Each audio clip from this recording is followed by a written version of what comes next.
the example of Shravanam. So in case of Shravanam, so there are two kinds of hearing his holy name. And before one has faith in Krishna, he may hear his holy name, qualities, pastimes, and can be in sadhu sang. When the devotee attains faith, he develops deep thirst to hear more about the devotees and spiritual master.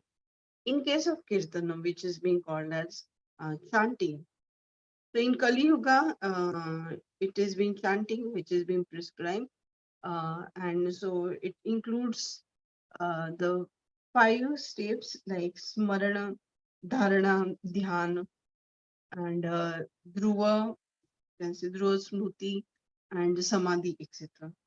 Then in Padasevanam, it is serving lotus feet of Lord. So Prabhuji has explained not to take it as word to word.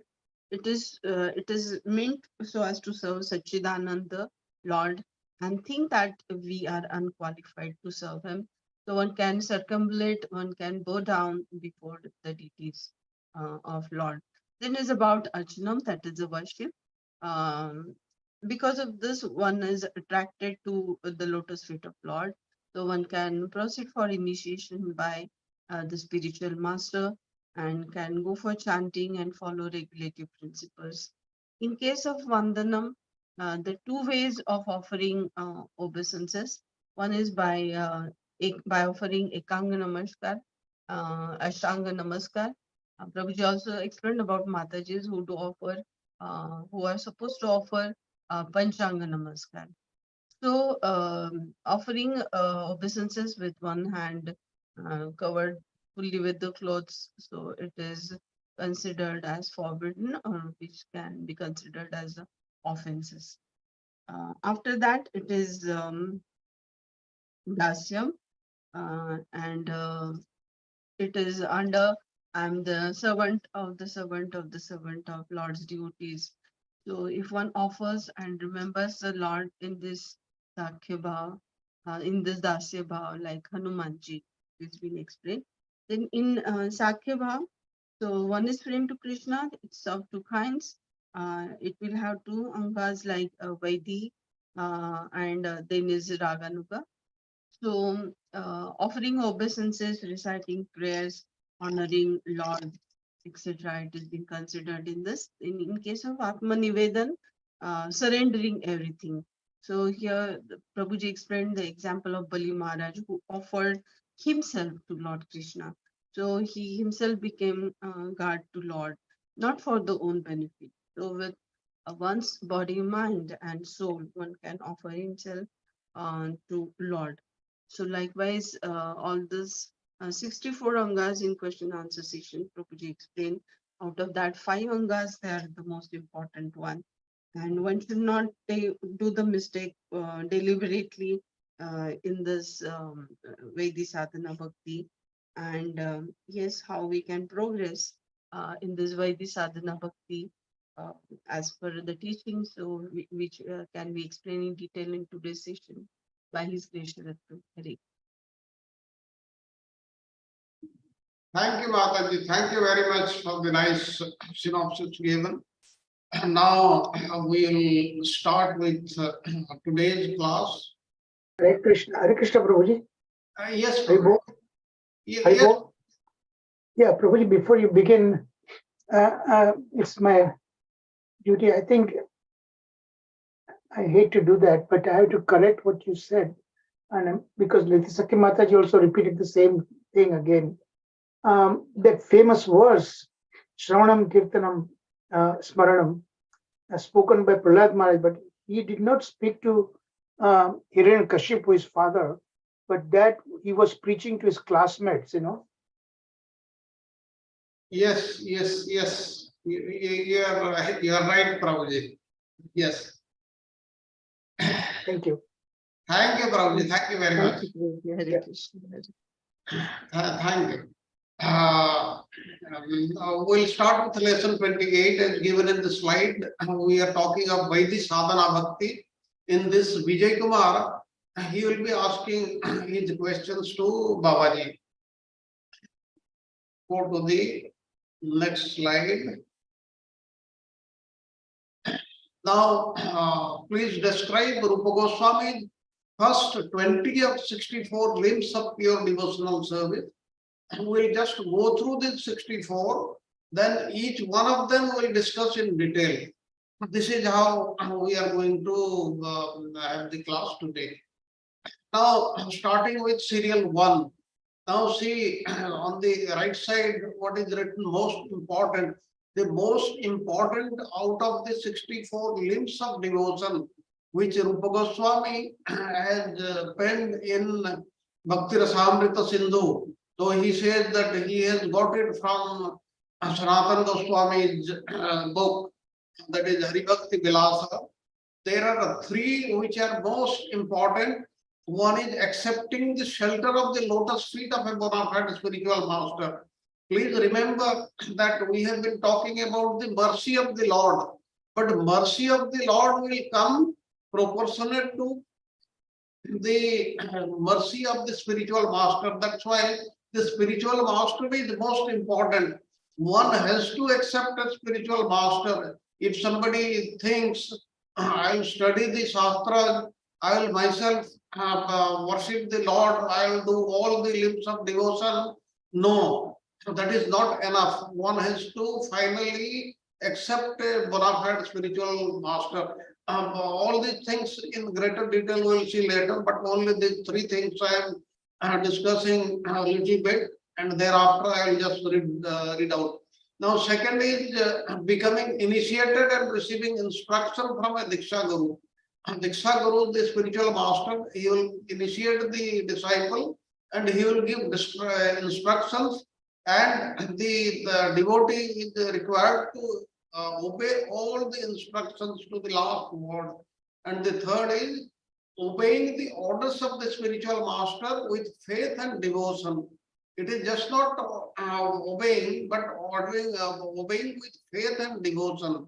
One should have great faith, full faith on the spiritual master and what instructions he is giving, and he should be devoted to the spiritual master, because anything and everything we will get in this path of devotion depends on the mercy of the spiritual master. This we have to understand, and this is why it is most important, this Guru Tattva. And out of all the Tattvas, this Guru Tattva and Radha Tattva, they are the most difficult to understand.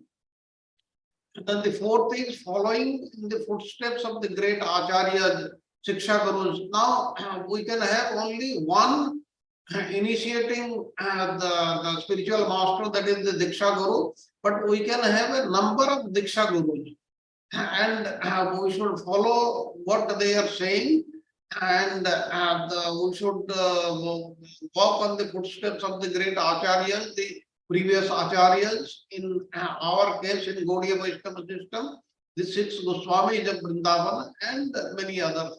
Then fifth is inquiring from the spiritual master how to advance in Krishna consciousness. The devotee has to ask, clarify all his doubts from the spiritual master as to how to advance in Krishna consciousness. Then 6 is prepare to give up and accept anything that may not be so easy. Then 7 is all these things we will see in greater detail.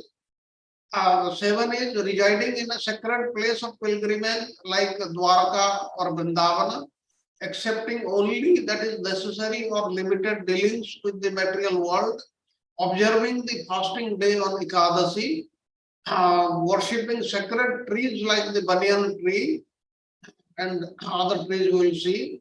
Then 11 is avoid asat sangha, or who are not devotees of Krishna. Even if somebody is a devotee of, say, Shiva, Lord Shiva, or a devotee of Devi, they are to be considered as non-devotees, unless somebody is worshipping Shiva as the greatest Vaishnava, then it is all right. Otherwise, if you read Shiva Purana, there it is said that Shiva is everything. He is the Supreme Lord, but there is a meaning in that. We will not discuss about that. Now 12 is should not instruct to those who are not desirous of accepting devotional service. And that is the one should not instruct the non-devotees. Now then you may ask then how the preaching will carry on.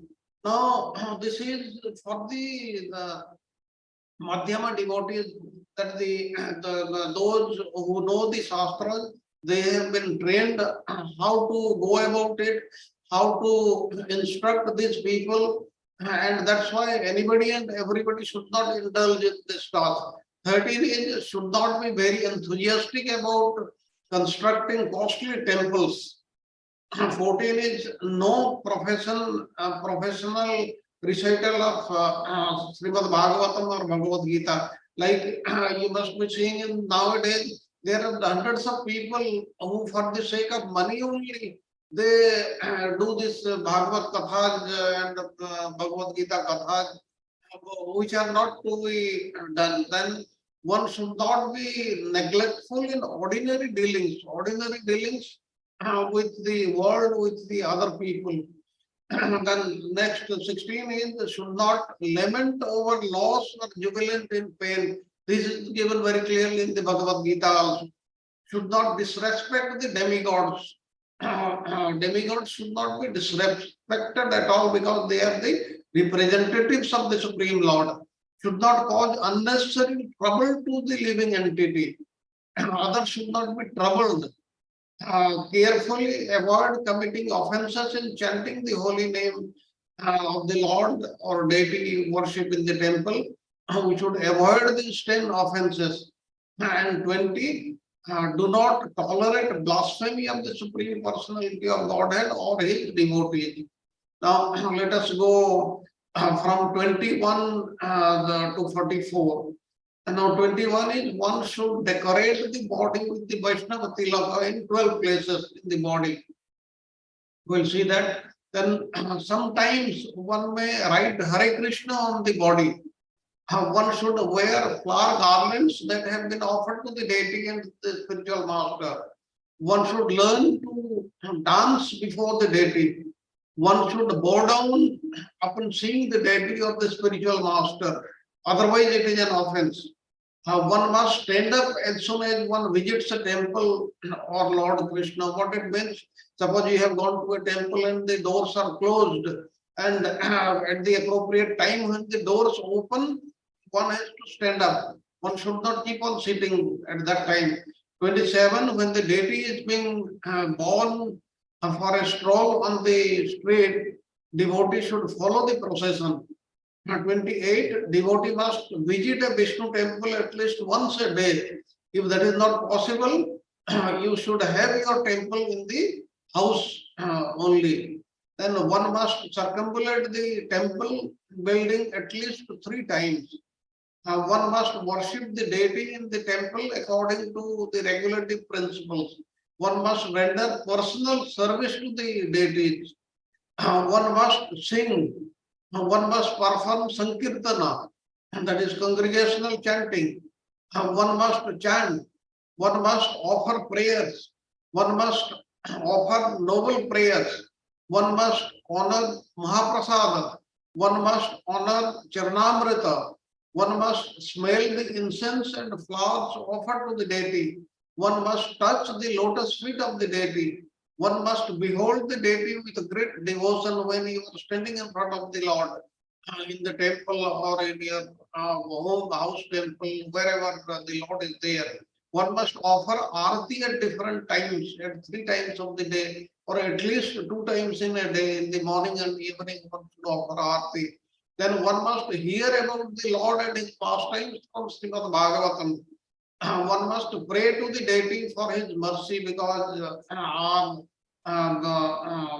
good lies in the mercy of the Supreme Lord.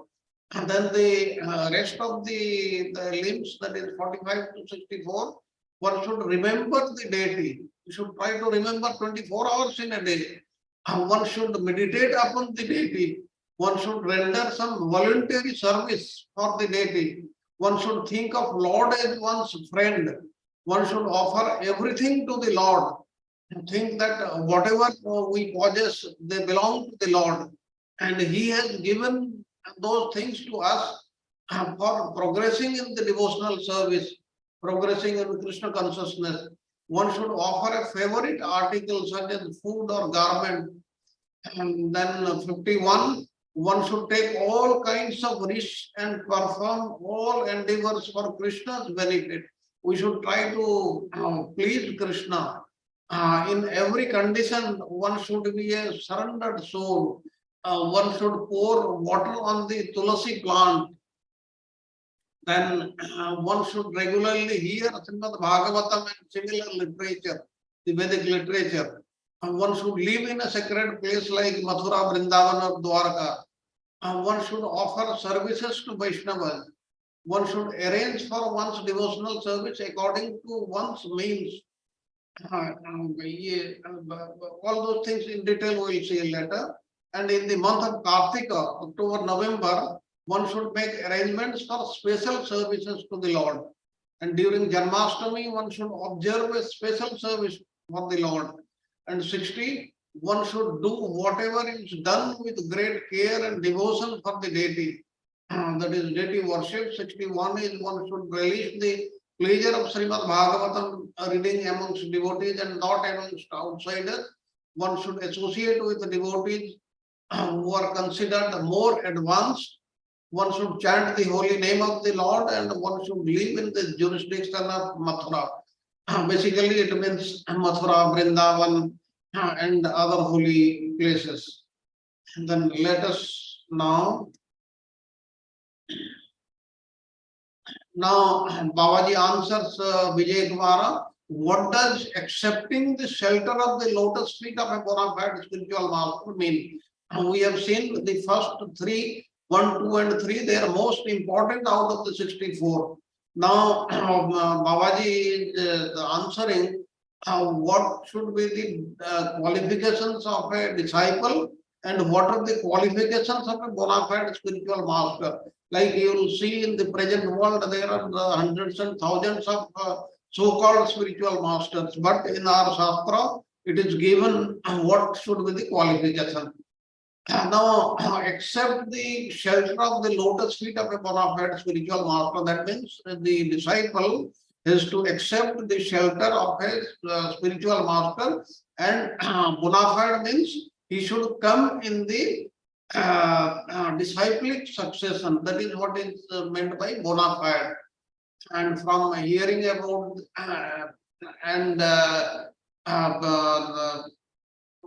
the second thing is from hearing about Krishna Lord devotees. Okay. Now the various points in this, I will do whatever is favorable and avoid whatever unfavorable for the and to the Supreme Lord Krishna. And these are the vows the disciple is supposed to take. That is, whatever is favorable, he should do. Whatever is unfavorable, he should not do, because that will become an offense. The Lord Krishna is my sole protector and nobody else. Lord Krishna, then I am confident that he will always protect me. I am very poor and I am totally worthless. It is not good that I desire to be independent. We cannot be independent because our independence which the Lord has given is very, very minute, and that is for a purpose only. And I should do whatever Lord Krishna desires. These are the various vows the disciple is required to take. Then he comes in this platform. And firm faith in devotion to Lord Krishna while thinking from hearing about Lord Krishna's devotees, Shraddha or strong faith in him, from which comes Saranagati, surrender, faith and surrender amongst almost the same thing. This also we have discussed earlier. And with such firm faith for the person, if the person has this firm faith, he qualifies to engage in pure devotional service and seek initiation from a Diksha Guru and learn the science of Krishna consciousness. These are the various qualifications of a devotee. Then let us know about what are the qualifications of a bona fide spiritual master. Not that anybody and everybody can become a spiritual master. Now, in many of the faiths, there is only one spiritual master. But in ISKCON, there are multiple spiritual masters. And there is a process also how they are selected, what qualifications they should have, what courses they should have, what age they should have, and all other things. And it is decided by a body, and that's how the devotees, they are given they are permitted to be spiritual masters. And what are the various qualifications? Engaged in pure devotional service unto Lord Krishna and not to anybody else, only Lord Krishna. An expert in the science of Lord Krishna and devotional service unto him. He should be expert in this science. His character is saintly, honest, straightforward, and sincere. He should have all these qualities to 100%. And he is not greedy and not a believer of impersonal philosophy.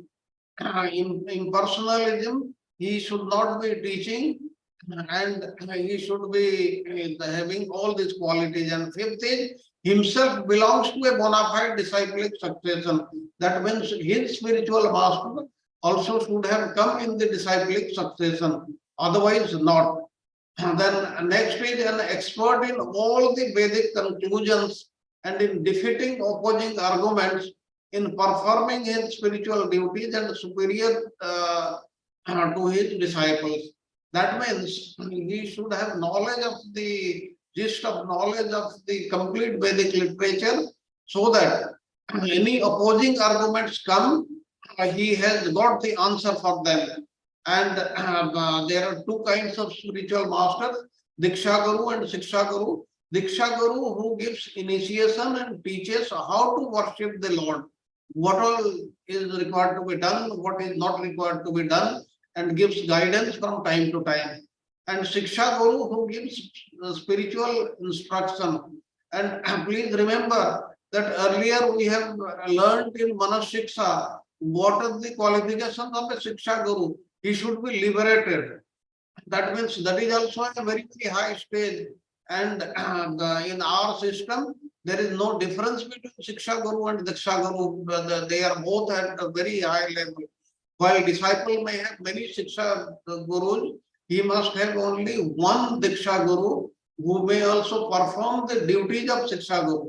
That means it can be combined also, but he can have many Shiksha Gurus. So that he has to learn what is given in the scriptures, and it is a lengthy process. The spiritual master, he may not have that much of time, and as we find in ISKCON, because they are located in such geographical locations, it is not possible for all the disciples to meet them at regular intervals. That's why one is required to have Shiksha Gurus, so that the learning process should carry on, should go on. And then let us go on to the next slide. Now, the disciple is not allowed to reject Diksha Guru, but if the Diksha Guru is not qualified to teach, how can he instruct the disciple? This is the question. Now, the answer. Now, there are two mitigating circumstances where the disciple must reject the Diksha Guru. Now, here we should remember that once one has taken Diksha from a bona fide spiritual master, he should carry on with him. But there are some circumstances under which he can reject his Diksha Guru also. And these are given in this slide.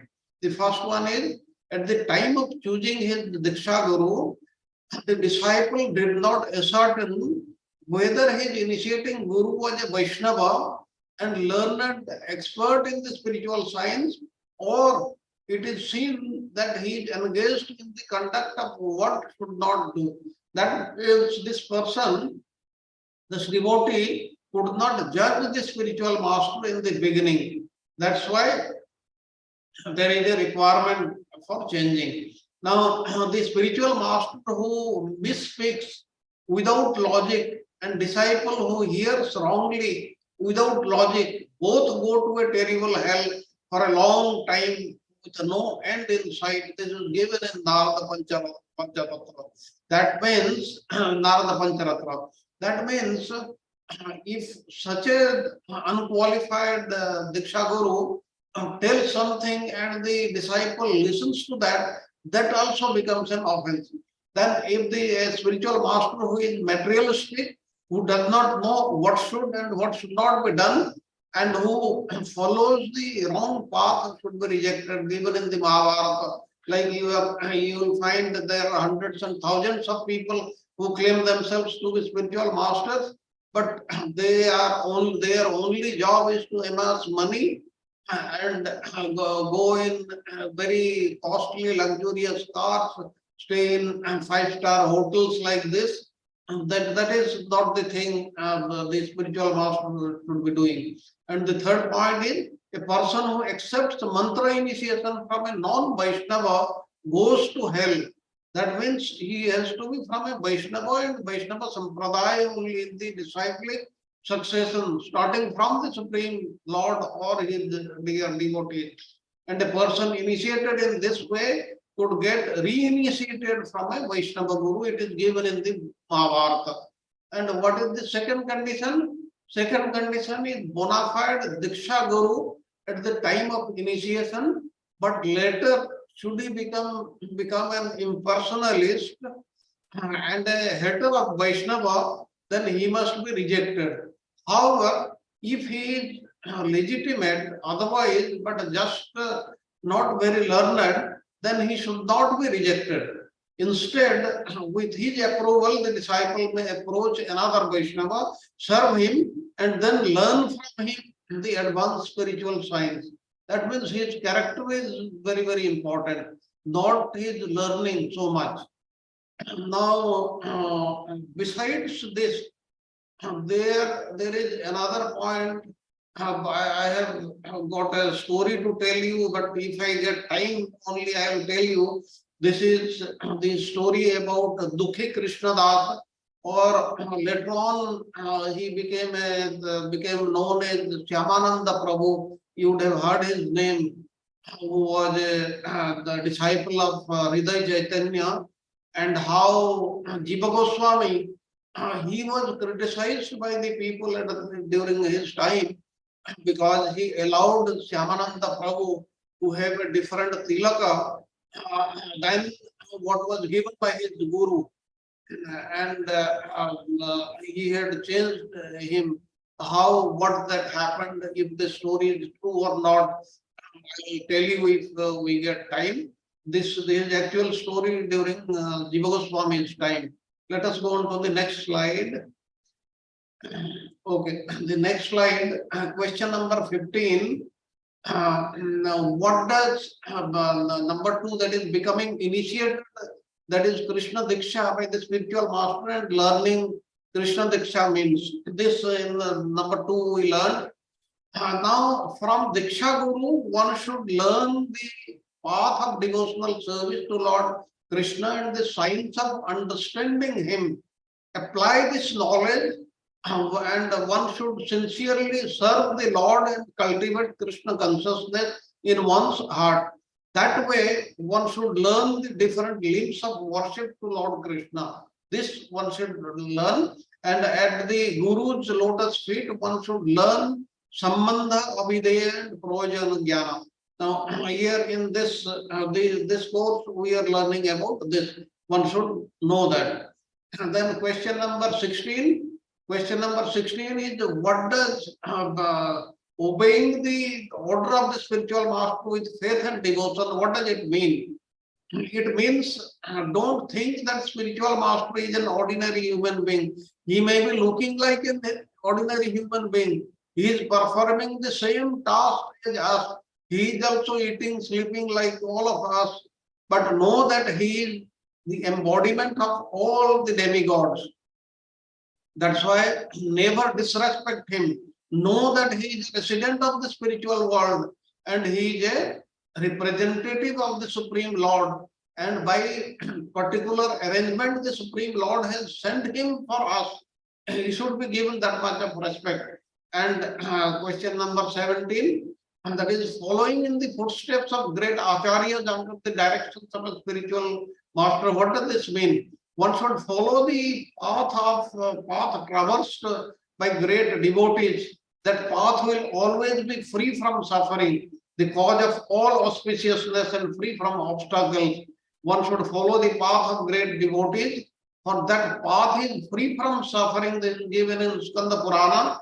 And devotional service to the Lord that ignores the authorized Vedic literature like the Upanishads, Puranas, Narada Pancharatra, etc., is simply an unnecessary disturbance in the society.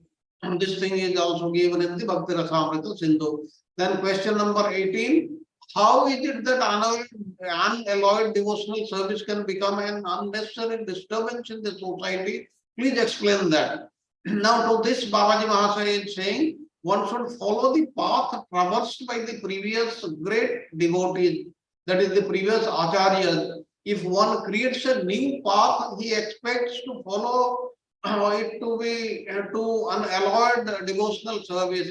Dattatreya, Buddha, and the others, many of the recent thinkers were not able to understand the truth of pure devotional service. Some taught a philosophy mixed with impersonalism, and others a philosophy mixed with atheism. They imagined that such philosophies would lead to pure devotional service to Lord Hari, but in truth, they ended up in chaotic disturbance in the society. That's why one should not divide anything of his own. What is given in the Shastras, what is given by our acharyas, that should be the path. And the path of Raga Marga, on the other hand, while others not depend on authorized Vedic literature, such as the Upanishads, Puranas, Narada Pancharatra, etc., do follow in the footsteps of the eternal residents of Braja. What the Brajavasis used to do, that is not given in the Shastras. They never used to follow any this Ekadasi Brata or any other Brata. And they never used to observe Janmashtami like this, but that is very different. Now, who are embodiments of Prema Bhakti, the final goal in pure devotional service, the Brajavasis headed by the Gopis, they are the greatest devotees, and it should be remembered by all of us. Nevertheless, the devotees qualified only to follow the path of Vaidhi Sadhana Bhakti have no other viable alternative but to follow the footsteps of Dhruva Maharaj, Prahlad Maharaj, Narada Muni, Vyasadeva, Sukadeva Goswami, and the other great souls. That means what is being said, we have to follow the other previous acharyas only. Let us go on to the next slide. Question number 19. What does number 5, that is inquiring from the spiritual master how to advance in Krishna consciousness? What does it mean? It means person who are very eager to understand the spiritual truth quickly attain all desires. Very eager here means that they ask saintly devotees to explain the truth of spiritual life. They do not ask any material questions. Now, what will happen to my promotion? If I will be able to construct a house like this, all these things, these questions are not to be asked. One should ask the spiritual questions. And Vijay Kumar's 20th question, being prepared to give up everything material for the satisfaction of the Supreme Personality of Godhead Krishna. What does it mean? It means three things. Material sense pleasures are all obstacles on the path of devotional service. One who renounces them for the sake of pleasing the Supreme Lord Krishna makes easy progress in devotional service. That we should do. Then the second is a person addicted to material sense pleasures are not very different from the alcoholics addicted to intoxicating liquor. Overcome by powerful material desires, he cannot attain pure devotional service.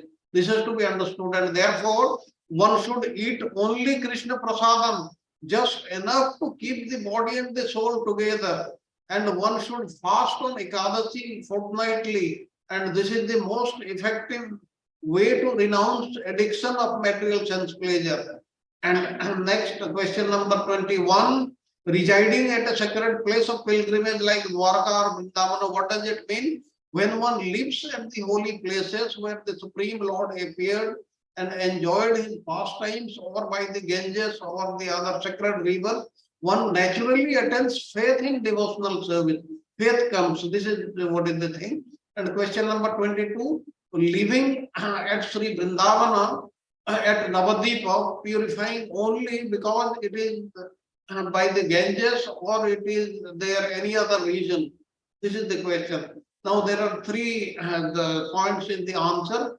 Living within the 32 mile of Navadvipa Dhama exactly is like living in Vrindavana. Seven holy cities are famous for granting liberation. Ayodhya, Mathura, Mayapur, Varanasi, Kanchi, Avantipura and Dwaraka.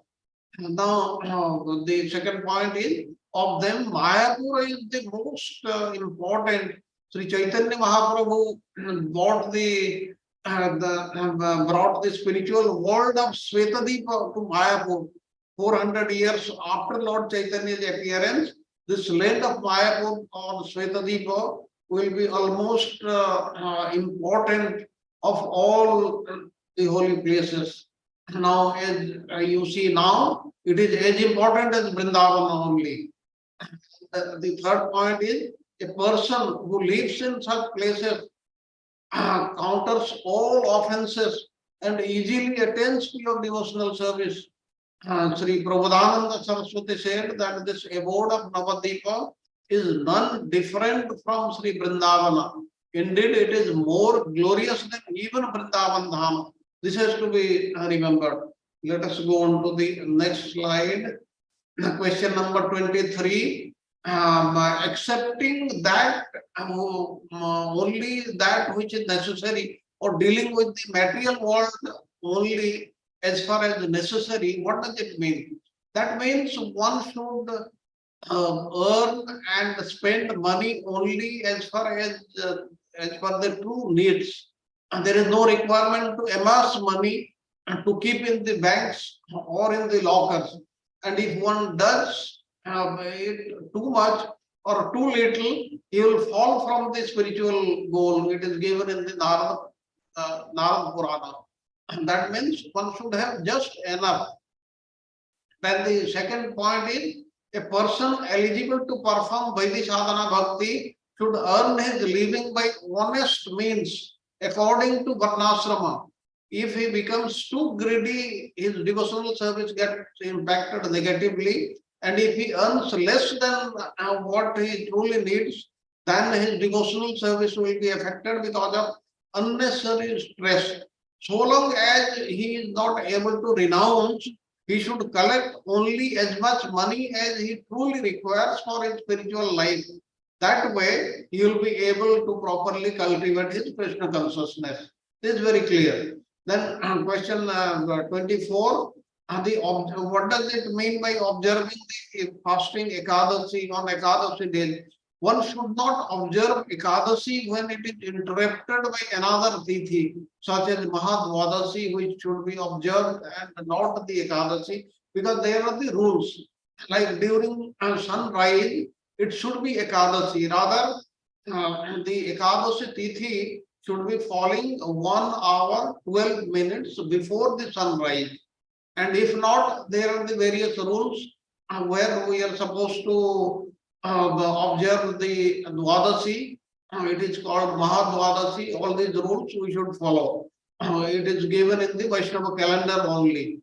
And on the day before Ekadasi, one should observe celibacy. So should the next day, and fasting should preferably without even water. And those who cannot may take certain specific foods, that is the non-grain foods, and should break his fast at the appropriate time. And during Ekadasi, one should also fast from Mahaprasadam.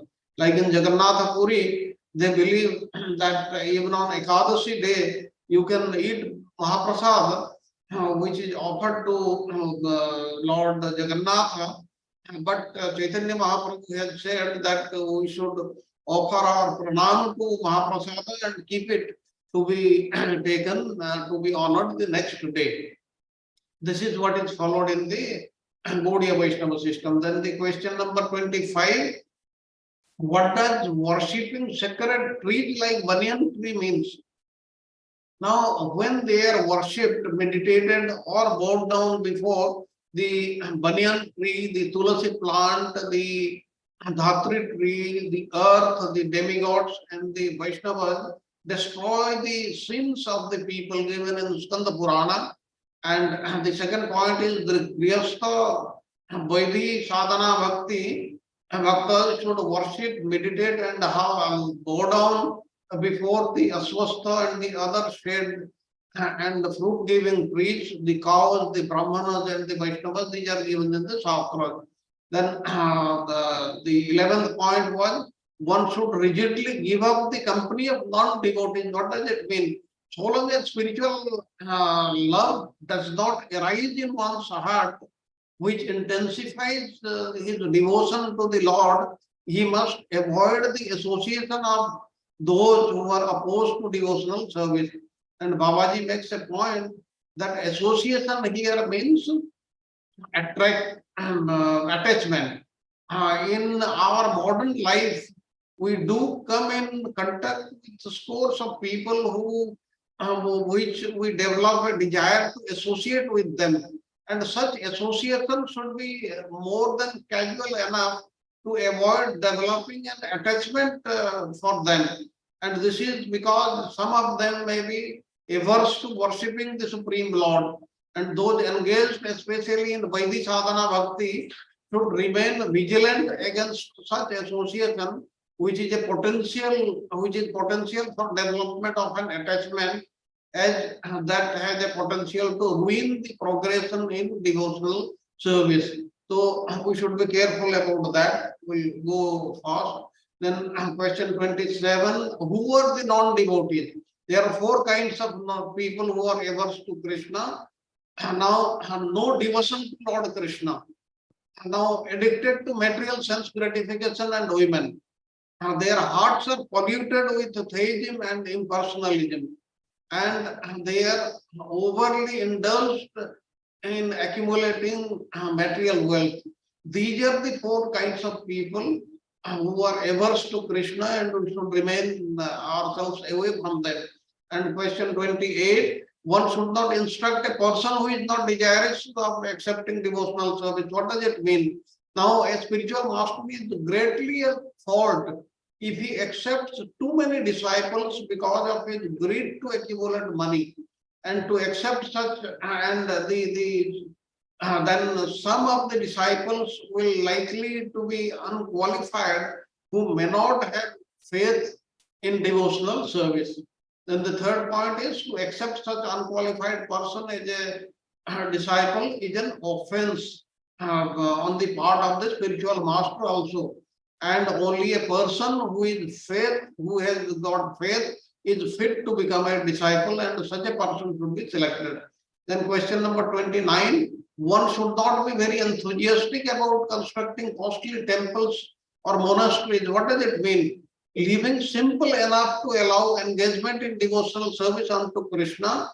Don't be attached to attractive activities that require unnecessary endeavor.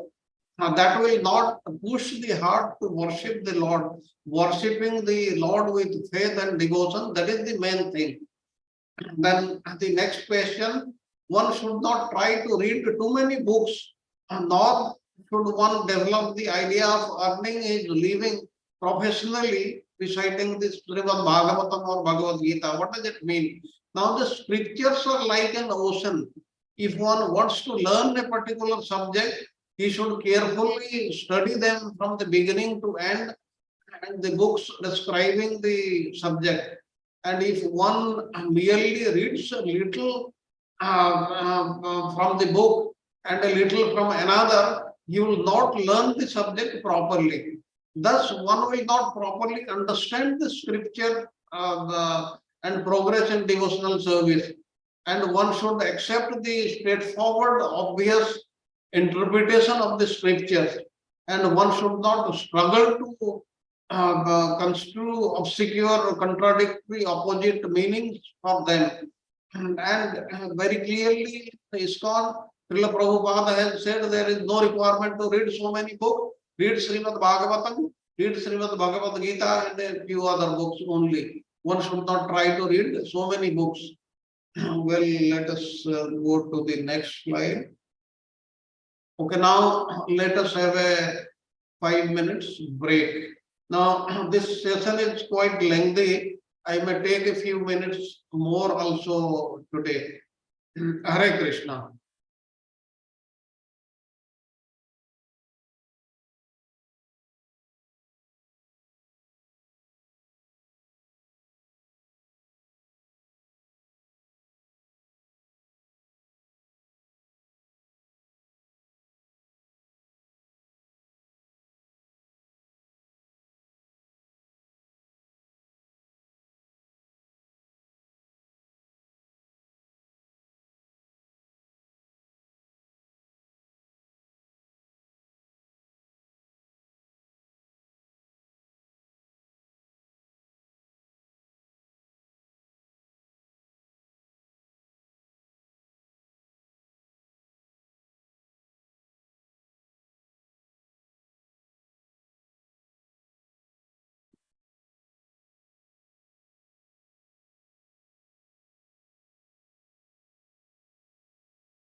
Well, we'll start from where we left. Now, the next question, question 31. One should not be neglectful in ordinary dealings. What does it mean? There are 4 points in this.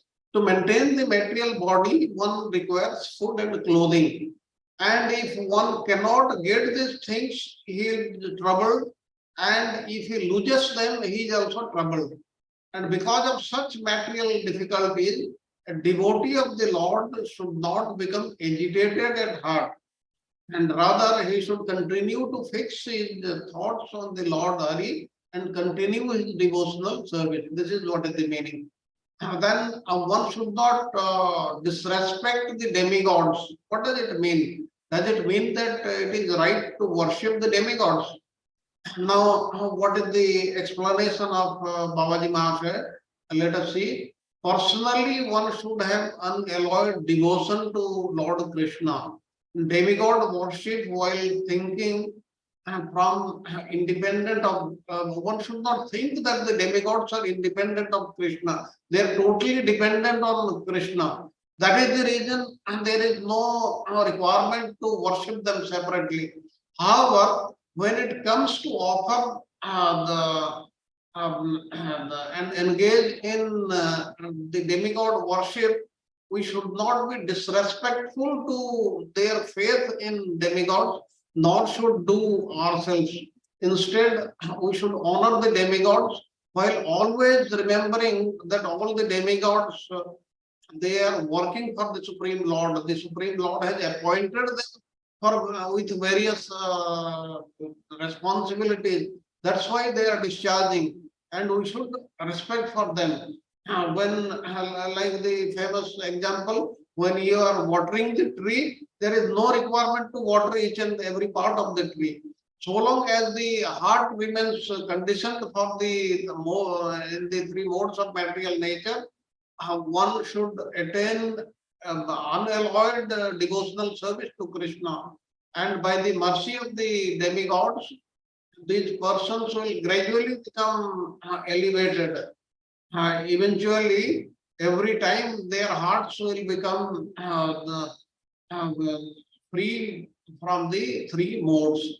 This is being talked about those who are specifically worshipping the demigods. At one stage, they will also get elevated. But we who worship Krishna, there is no requirement to worship the demigod separately. Now, one should not be under the spell of lamentation in loss or jubilation in gain. What does it mean?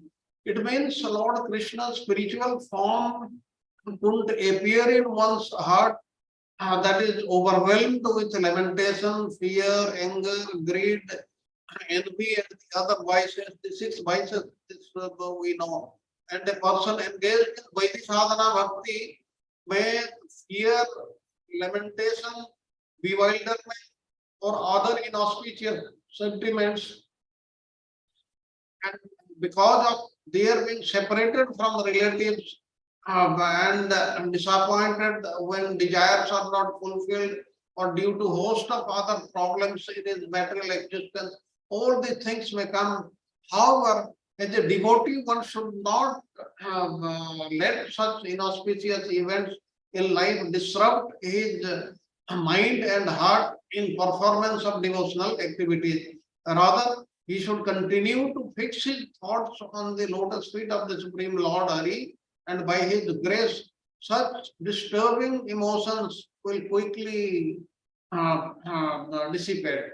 And 34, one should not give unnecessary trouble to living entities. What does it mean? Lord Krishna quickly pleased by merciful person who refrains from being suffering, gives suffering to others. And mercy is one of the most important virtues of a Vaishnava. Let us go on to the next slide. Now, question number 35. One should carefully avoid various offenses in chanting the holy name, Nama Prada, or in worshipping the temple deity, that is Seva Prada. We know the 10 Nama Pradas and 32 Seva Pradas. Committing both kinds of offenses should be avoided, beginning with riding a palanquin in the Lord's temple and wearing shoes in the Lord's temple. There are 32 Seva Pradas, and beginning with blaspheming the devotees with the dedication who have dedicated their lives to preaching the glories of the Lord. There are 10 Nama Pradas. To make progress in one's Vaidhi Bhakti, all these offenses are to be avoided. Then one should be very tolerant towards the blasphemy of the Supreme Personality of Godhead, Sri Krishna or his devotees. What does it mean? Does this meaning mean that one should at once verbally attack the blasphemer? Now, the answer is a person who blasphemes Lord Krishna or a Vaishnava must be averse to the Lord. One should not tolerate their blasphemies. And one of the ways to react is at once quit association with the blasphemer. You leave that place. Actually, the Shastras, they said that his tongue should be cut. But this cannot be done at the present time. That's why you leave that place, so that you don't have to hear about the blasphemy about that person. Then let us go on to the next slide. Yeah. What is the relationship between the first 20 limbs of devotional service with the other limbs? Now we'll go one by one. 31, one must render. Prabhuji, Hare Krishna, Hare Krishna. Prabhuji, Yes, you so many things, you don't waste too much time. Read those yellow things, yellow boxes. No? Okay, Prabhuji. One should serve the deity with a parasol, chamara, instrumental music, and many other offerings. This is called worship, given in Bhakti Rasamrita Sindhu. You don't have to do many things. You do just these things, and that will amount to service of the Supreme Lord. And then the various signs of the Vaishnavas, one should wear the 3 strands of tulasi beads around the neck, decorate himself with the 12 markings. This one should do. Then marking the holy name on the body, as we learned once in a while, Hare Krishna could be written, or the names of Panchatattva could be written on the upper part of the body with sandalwood paste so that others can see. And the next is simply by decorating ourselves with the garlands, fragrant oils, cloth, and ornaments that you have already enjoyed by eating the remnants of your meals. We, your servants, will indeed conquer your illusory energy given in the 11th canto of Srimad Bhagavatam. This the Uddhava Maharaj is saying this.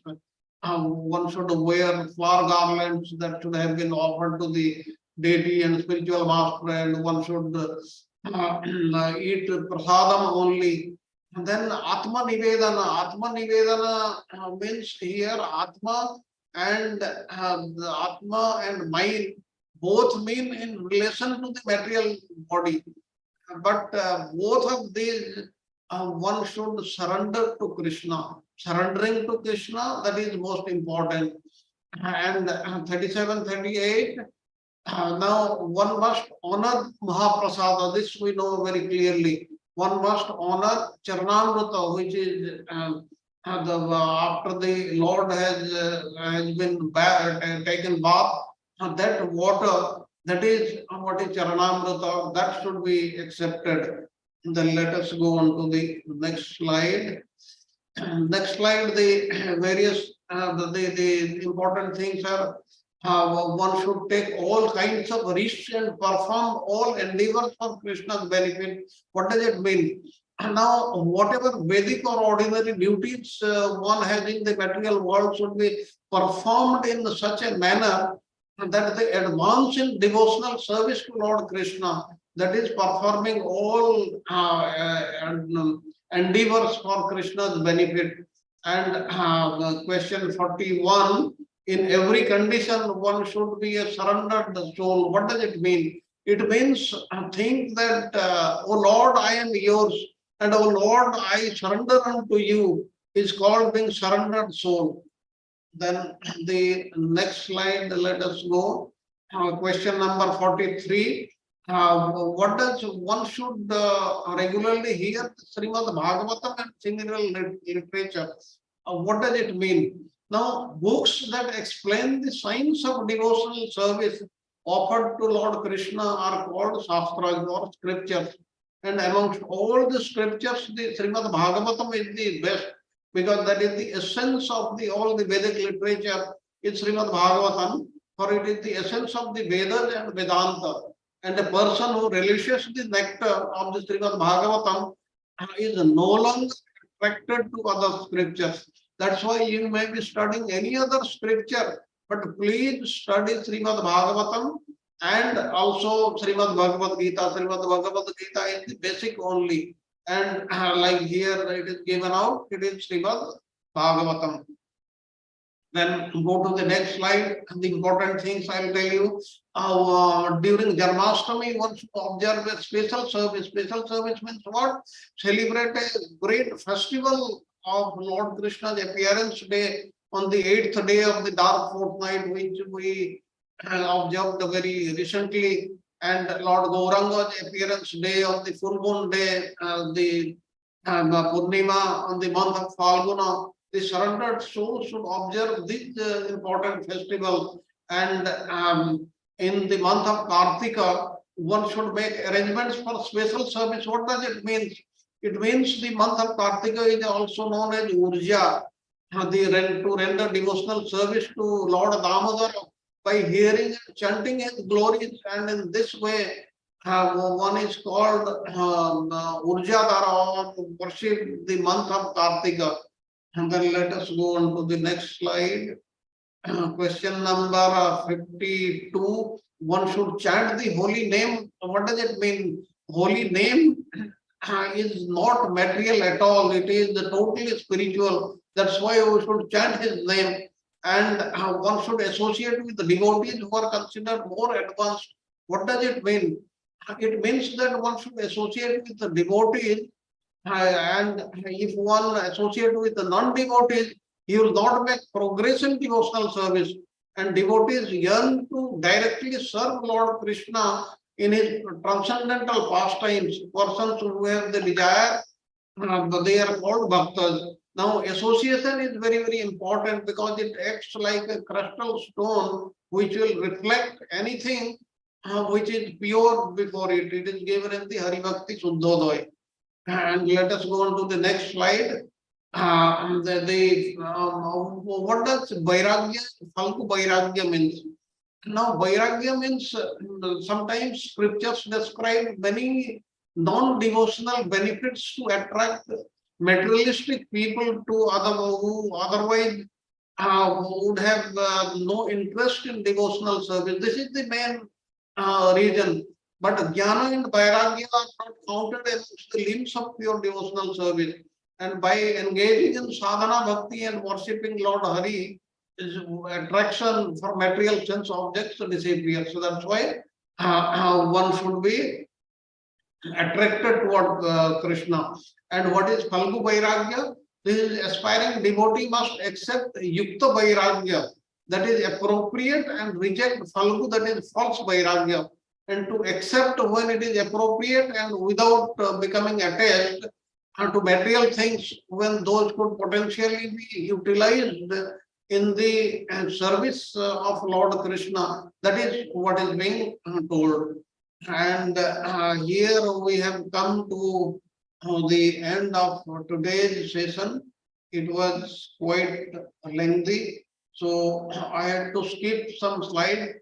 Please go through them. They are actually self-explanatory, and you will be able to understand. If somebody has still any questions, you can ask in the next class, or anytime you can send me messages, I can answer them. But the slides, they are self-explanatory, and they are given in a very, very simple way.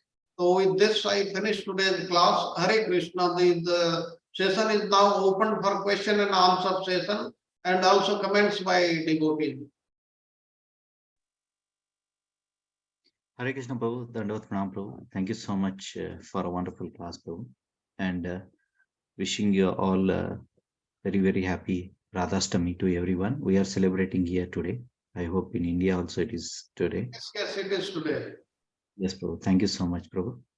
Prabhu, one point question. In the question number 28, you said the spiritual master who accept the more disciple on the greed of earning the more money is offenses.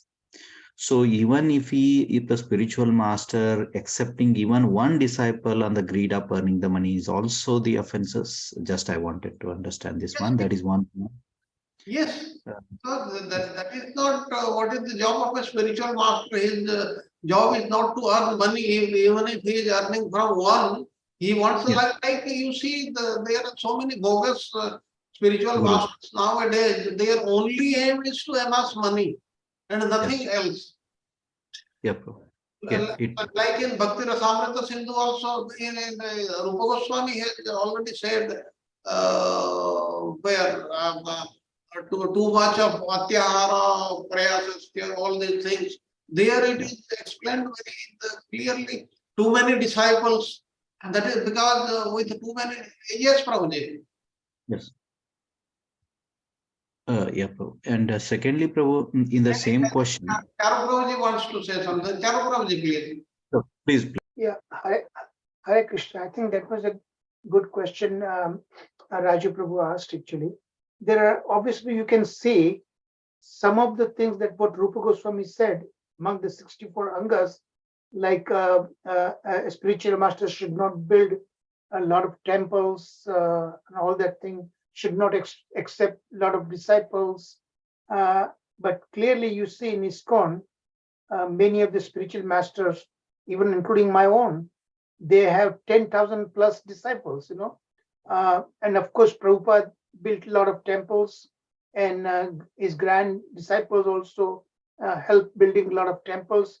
But you have to understand, these are the special circumstances. Srila Prabhupada, when he came to United States, and he established ISKCON right from a very scratch, okay? And he didn't want his disciples to be misled by many of the Indian temples were there at the time with so many demigods, and Krishna is like standing in one corner. So he did not want his disciple to have a wrong kind of misunderstanding. So that was the reason he did that. And now, why so many disciples? Because ISKCON is relatively a new organization. There are not enough qualified gurus out there. That is the reason they are doing, and that is one of the reasons why we have Shiksha Gurus. Shiksha Gurus that is in the vicinity where you live, those people can respond to your specific question, because your Diksha Guru may not be available because he is like in India and you are somewhere else. That is the reason. So some of the rules that Rupa Goswami came up, they are kind of modified in the context of modern times. And because ISKCON organization is relatively a new organization and Prabhupada started from scratch, that is one of the reasons. But you have to understand the right perspective.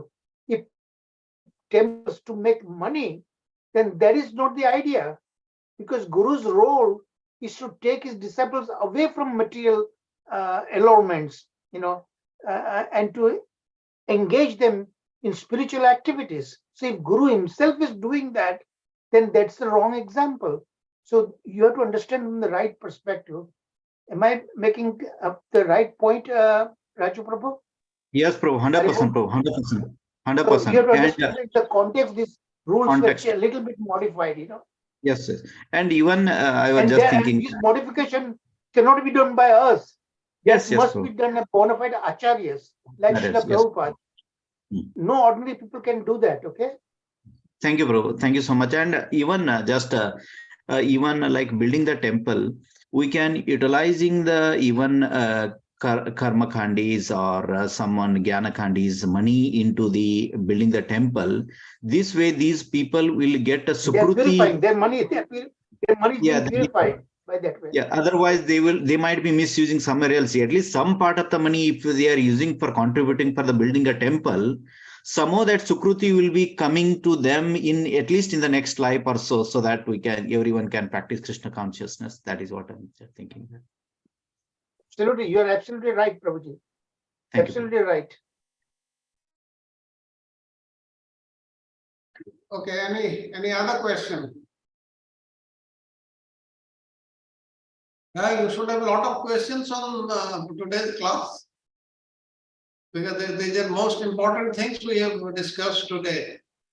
Prabhu, another point just I wanted before any questions. So today, being in a Radhastami, I was just recapping the Radha Tattva course material.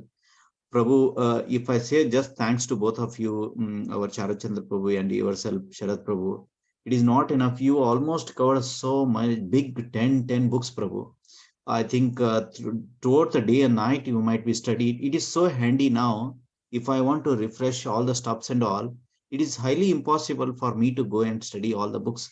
If I just gone through your couple of PPTs, so we can totally get the glimpse, Prabhu. So thank you so much, Prabhu. Thanks for guiding all of us, and thanks for putting all of your efforts, time, Prabhu. Thank you so much. Hare Krishna. Thank you, Prabhuji. Thank you. This was my Guru Maharaj's order, actually. Charachandra, learn and then try to explain to others your realizations. That was my, that order was given to me on the day of my initiation, And even you have covered again so many books, Prabhu. Even it is very difficult to persons to comprehend all these stuffs, Prabhu. It is not possible for the normal persons to do all these stuffs. For 10 books just on the Radha Tattva course itself is there is no verse how we can get this one. Some when we talk to any of these examples to anyone in our close community, they're surprised how this all going on. This It's is the all special. done. It's we are not the doers. It's all done by the Supreme Lord and through our Guru Parampara. Yes, That is Prabhu, the yes. mercy that's flowing from Yes, Prabhu. Krishna. Yes, Prabhu. Look, our acharyas, our previous gurus, they've done some incredible things, right? But Hmm. it's all coming through the inspiration, empowerment by Krishna. But one has to do our own job, actually. We have to do Yes. our part, whatever little part that we can do, So both Sharad Prabhuji and I'm doing that is basically a little part. It actually is being done by Lord Shri Krishna, and our disciplic succession, Guru Parampara, and the message is that you now carry on to the next generation. That is your responsibility. Okay. Yes. Yeah. Very good. There's a big responsibility on our shoulder as definitely. It's Prabhu. like Yeah. that ball pass करते हैं ना हम लोग एक दूसरे से Yes, yes. जब game खेलते हैं तो कैसे करते हैं फुटबॉल करते हैं फुटबॉल खेलते हैं ऐसे ही करते हैं ना कि one person does not take it to all the goal post all the way. He pass on to the next one, like that it goes like that. Sure. So this is what Guru Parampara is all about. Yes. Yeah. And Thank we you are so all much. connected with Krishna that way. Yeah, Prabhu. Hare Krishna.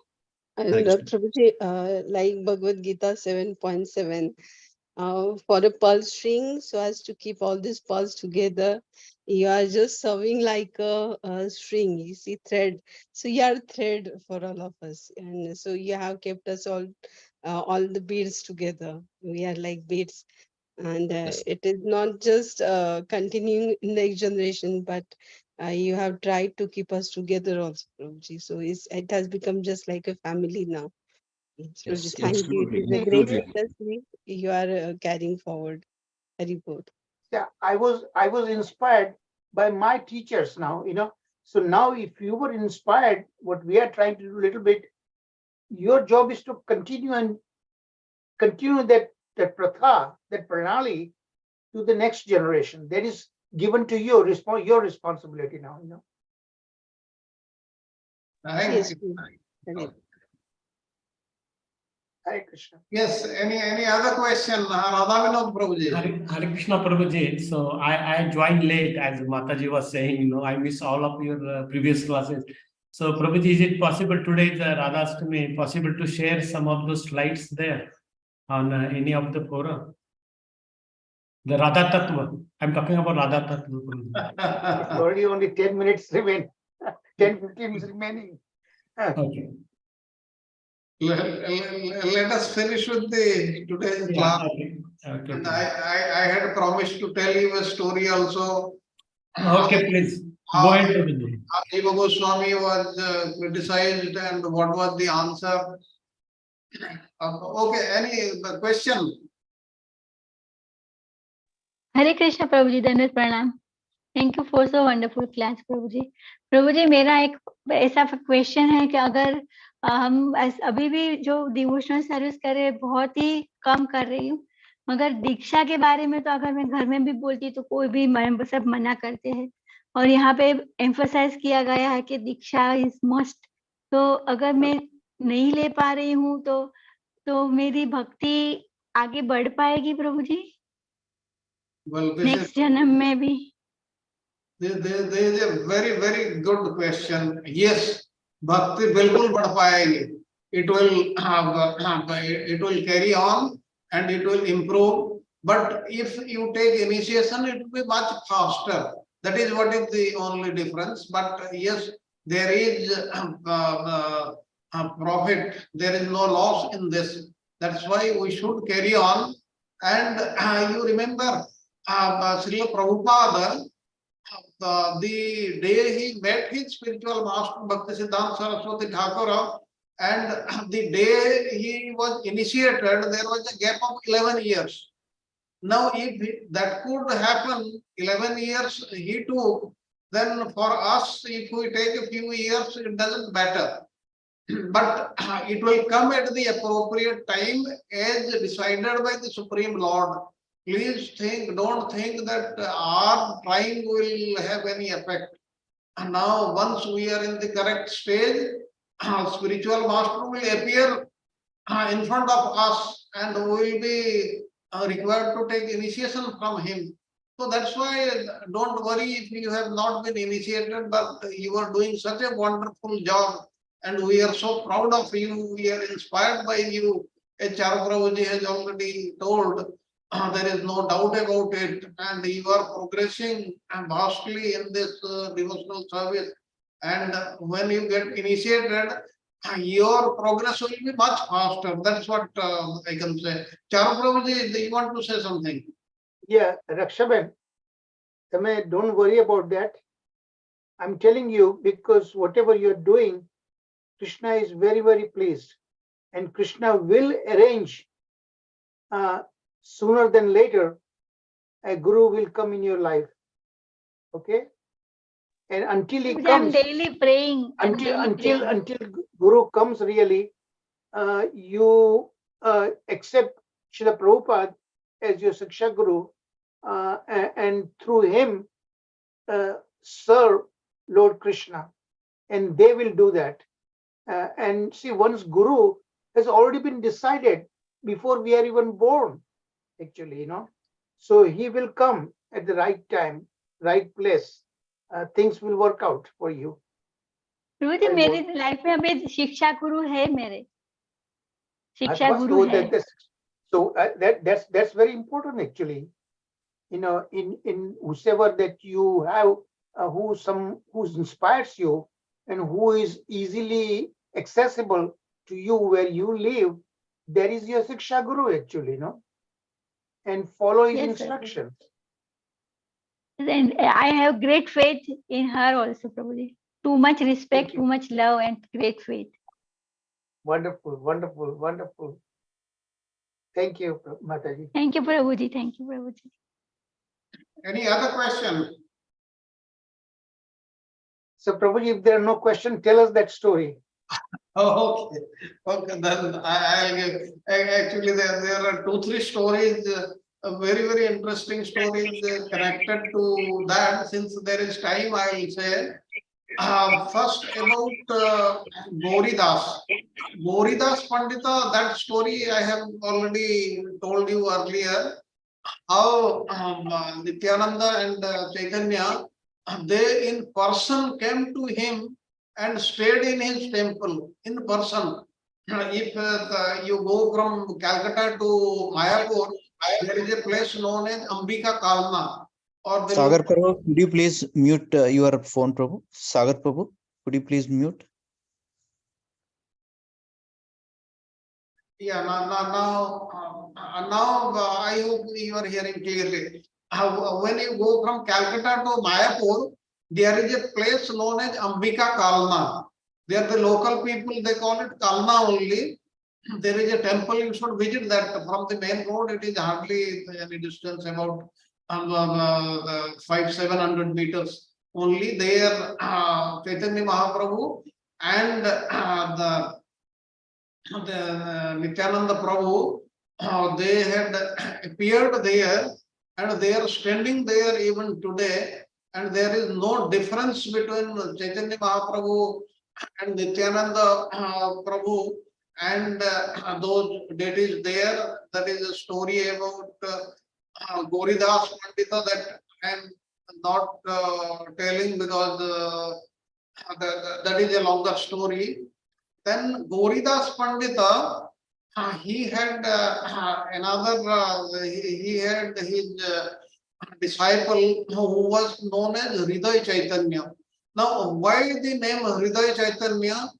Because one day what happened, those deities who were there in the temple, he found them missing. Now, Gauridas Pandita, he took a stick in his hand and he tried to find out where the deities have gone. Now, as you know, in the deity form, all these the deities, they are very, very scared of the devotees.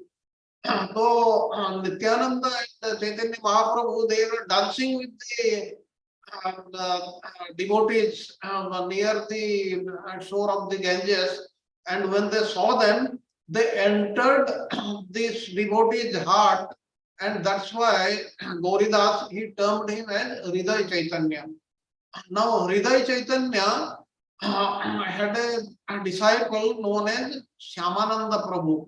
He was the Hriday Chaitanya became the Diksha Guru of Shyamananda Prabhu. That story I am going to tell, and how Jiva Goswami got involved in this, I will tell you. Now, Shyamananda Prabhu's his childhood name was Dukhi. Dukhi Krishnadasa. And he was born in a village which is near Kalaikunda in Midnapur district in West Bengal. And he was born in a family of milkmen. And his father's name was Krishna Mandal, and his mother was Durika. Now his father left his native place and migrated to Dandeswar in Odisha. They came to Odisha. Now, prior to Shyamananda's birth, his parents had lost several children in the childbirth, and they vowed to surrender their next child to Lord Vishnu if he survives. So they called him as Dukhi. And after taking initiation from Hriday Chaitanya, he was known as Krishnadas or Dukhi Krishnadas. Now, from very childhood, signs of renunciation became very, very visible in him. And once after completing his studies, he felt a strong urge to take a bath in the Ganges. And he told his father that I want to go to the Ganges to take a dip. And his father asked where. Then he said a group of pilgrims are going to Ambika Kalna. I shall go there with them. He replied, Ambika Kalna, I was just talking to you. Now there was no point in refusing. The boy could not be held back. That's why the father hoped that Dukhi Krishnadas would return home after the holy dip in the Ganges. Now, but as it happened, Dukhi Krishnadas never returned. He chanced to meet Hriday Chaitanya at Ambika Kalna, and Hriday Chaitanya realized that the lotus of devotion was blooming in the stream of renunciation in the heart of this young boy. And he said that I will give you a mantra, and he gave him the Krishna mantra, and from that day he was known as Krishnadas or Dukhi Krishnadas. He was known amongst others. And Krishnadas' heart became more agitated when he took bath in Ganges and he took initiation from Hriday Chaitanya. And thereafter what happened, he went to Navadvip, from where he proceeded to Vrindavan. Now there he took refuge at the lotus feet of Jiva Goswami. Now Jiva Goswami began to teach him the scriptures and the bhakti philosophy, and with the light of knowledge, the last remaining darkness of Krishnadasa's ignorance, they melted totally. And what happened one morning in Vrindavan, Dukhi Krishnadas was walking down a lonely path lined with trees, and his forehead was adorned with a Gopi Chandan tilak, and that is the Vaishnav tilak, and his prayer beads in his hands, and he was singing the glories of Sri Gauranga as he walked along. Now, then very important thing happened thereafter. What happened? While walking, he suddenly stopped on the path. He saw a beautiful golden anklet was lying in the middle of the path. And Krishnadas, he bent down and picked up the ornament, and perceiving its beauty and elegance, he spontaneously pressed it on his forehead and then held it to his heart with his both hands, and he started to shed tears filled with eyes. Actually, that belonged to Srimati Radharani only. Radharani had shown special mercy to him. Now, shortly after that, he saw a young maiden coming up on the path from the opposite direction, seemingly searching for something on the ground. And to that girl, Dukhi Krishnadas, he asked Devi, are you searching for something? She said, yes, I am searching for that anklet of my friend. Have you got it? When she saw the golden anklet in his hand, she said that last night while dancing, the anklet has illusion, and that's why it fell down somewhere. And at home, she found that it is not there. That's why I have come to search for it.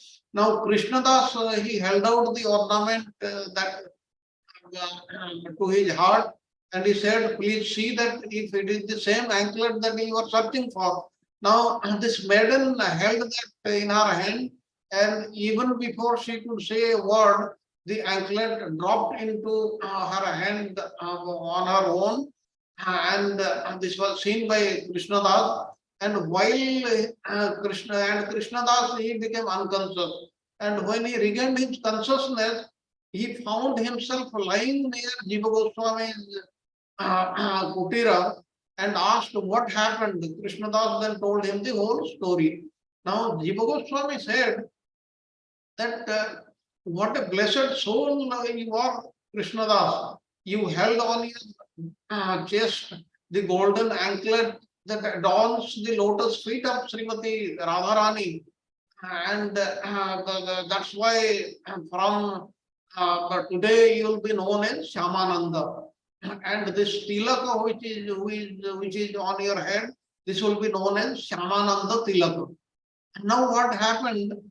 This news, it reached Hriday Chaitanya, and Hriday Chaitanya then accused Jiva Goswami that why he is my disciple, I had given him initiation, the Krishna mantra, and why he has changed it, and that's why his tilaka has changed, his name has changed, and all these things have happened.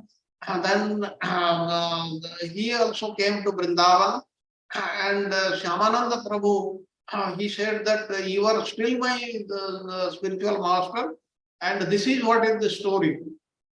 Now, when his spiritual master, he heard this story, he was very much happy, and he came to know that it was not Jiva Goswami, but it was direct mercy of Srimati Radharani bestowed upon Shyamananda. That's how he had come to this position, and that is what is the story. And if you know Shyamananda Pandit, Shyamananda Prabhu, Narottam Das Thakur, and Srinivas Acharya, they were the three persons who were given the responsibility to take all the books that is written by the Acharya, that time Acharya, the Goswami, to Bengal and make copies, because there were no printing press at that time, to make copies and distribute to various people.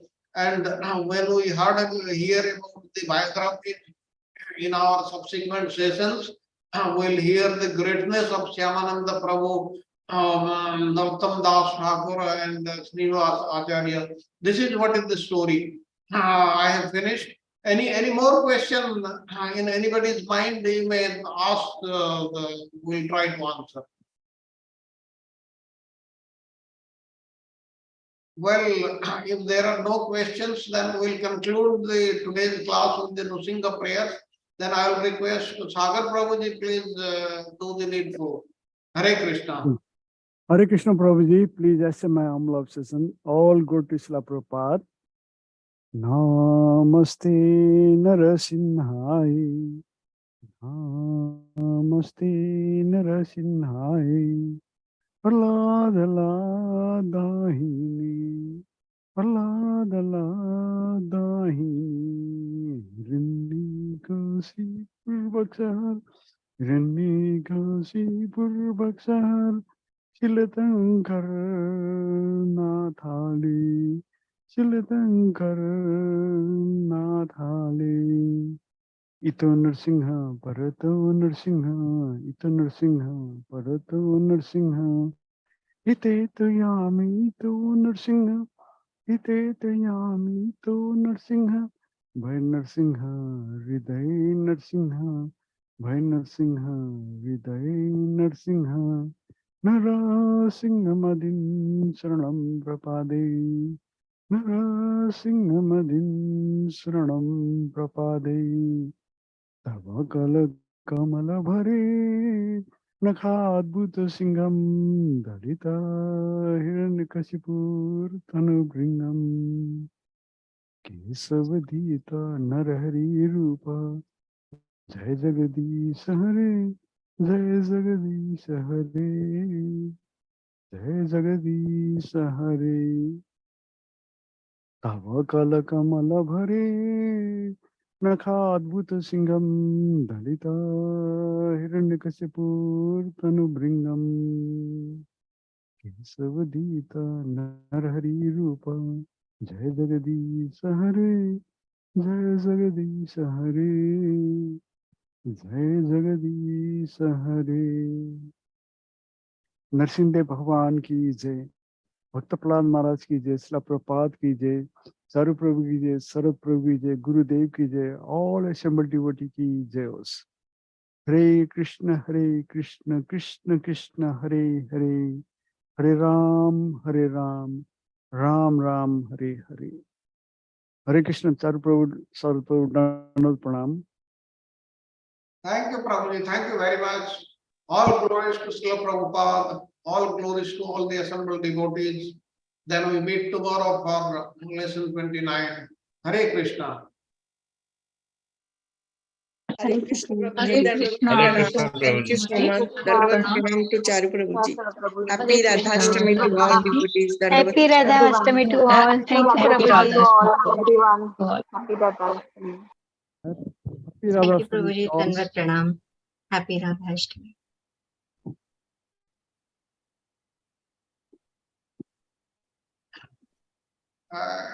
Your mic is off, Prabhuji. And I want to wish you happy Radhashtami, everyone. And so I look forward to see you tomorrow. Haribo. Haribo. Thank you, Prabhuji. Thank you very much. Thank you, Prabhuji. Thank you, Prabhuji.